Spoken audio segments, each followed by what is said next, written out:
Hey, welcome. It's Brian, and this is Guitar Solo Reactions, and today we are back with the Amazing Prince, and we are doing the slow groove in G major.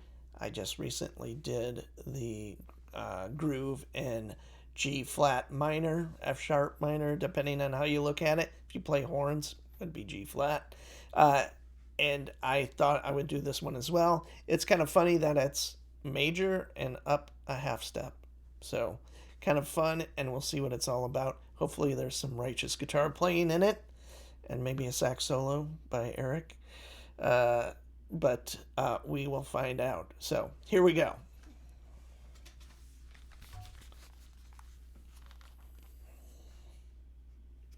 G major, 2, 3.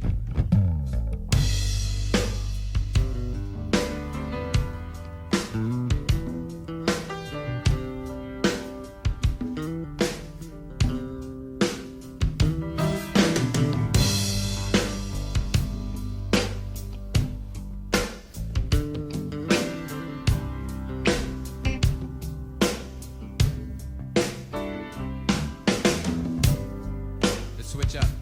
Wendy, you wanna play this? Don't stop. Yeah.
If it were only slightly louder, the guitar, he is wailing away in the back.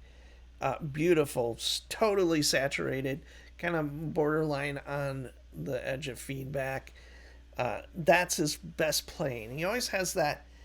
That's what's exciting about his guitar playing, whether it's live or even in this rehearsal.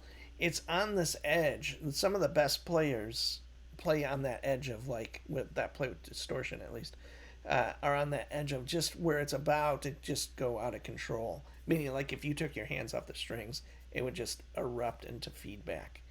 And he really, really does that. there's a lot of players that do that, and it makes for a super exciting guitar solo because you really have to have control of the instrument, and be thinking about it and be able to use that, basically sustain and turn it into like a really musical idea before, feedback, is musical, but there's also one where it just kind of overwhelms the actual guitar and is not very useful. So he is not really at that point where he's using a ton of feedback. He's using more distortion, but it's just such a cool thing that he does almost in every guitar solo.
The other thing I'm going to say, calling this G major, it has more, to me, more hints at like E minor, the relative minor, than G major.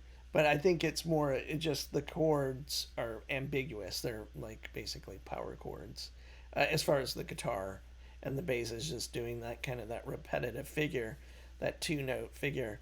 Um, you could definitely play something major over it for sure, but I'm hearing this really beautiful, a thing that Prince does a lot. He tends to use, um, a lot of voicings that have higher extensions that makes it a little more complex, or he uses a lot of, basically, as far as major stuff, he uses the sharp 11 chord a lot, which is the fourth chord in G major. They're not necessarily doing that here, but he knows how to use those kind of cool higher note extensions to give the chord some depth that you would think it's a major chord. You could play it as a major chord, but there's some harmonic information in there that lends it more to kind of a more exotic, or in this case, more of like a melancholy feel, I guess. That's how I kind of see it.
unfortunately, it ends there. I love this kind of two chord thing. I think they're just kind of playing to kind of suss things out. I've been reading a Guitar World interview with all the guitar players that have played with Prince, and talking about, it's kind of informative because I've asked other people that know a lot about Prince about this as well, in person and over the phone or whatever.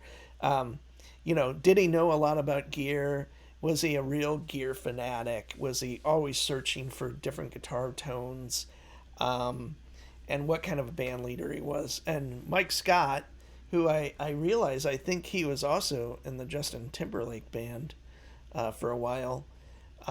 Really neat guy, loves a lot of the same stuff I do, and then came to Prince. And I believe he was in Prince in the mid 90s for 5 or 6 years, something like that. And Prince would show you a good thing on guitar, and you were supposed to get it that first time. And you may never play it again, or not play it again for another 6 months or 9 months, and he would expect you to recall it. So, I seems slightly unfair, but he also talked about Mike Scott like being fined for making a mistake or something like that, and I'm like, wow, that's brutal. And I've seen, I mean, the band is incredibly tight. I just did one where they're doing kind of a ballad, uh, and he just does this thing and they end perfectly and all of this stuff. So I know that comes from a lot of rehearsal and maybe, to be honest, abuse as far as the schedule and the demands put on you. But it's really interesting to get, from a guitar player standpoint, uh, he Mike, and I think it's Dez, and is it Cat? There's one other player, I think, and then um, Donna, all talk about, like, did Prince ask about gear or guitars? And not a lot, but if he heard something kind of cool, he wanted like the newest kind of coolest thing to kind of, so he wasn't left behind. Not like high technology, but kind of cool effects. And he definitely went through different stages of rack gear and stuff like that. His pedal board kind of was pretty consistent, but he did do, the whammy pedal and some other stuff, and quite a bit of rack effects as well.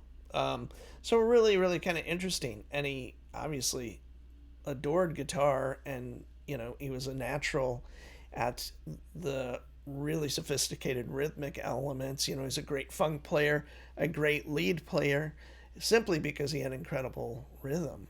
I'd love to hear just the guitar solo, or maybe the whole guitar thing, but preferably that beginning solo is really low. And then at the end, he's doing the clean part. He's doing like octaves and kind of soloing towards the end. And that's, perfectly audible. I mean, it's perfect as far as where it is in the volume wise or in the mix or whatever. So, anyway, that's my quest or request or something like that. I don't know. But anyway, I love Prince, an amazing musician, and we all miss him for sure.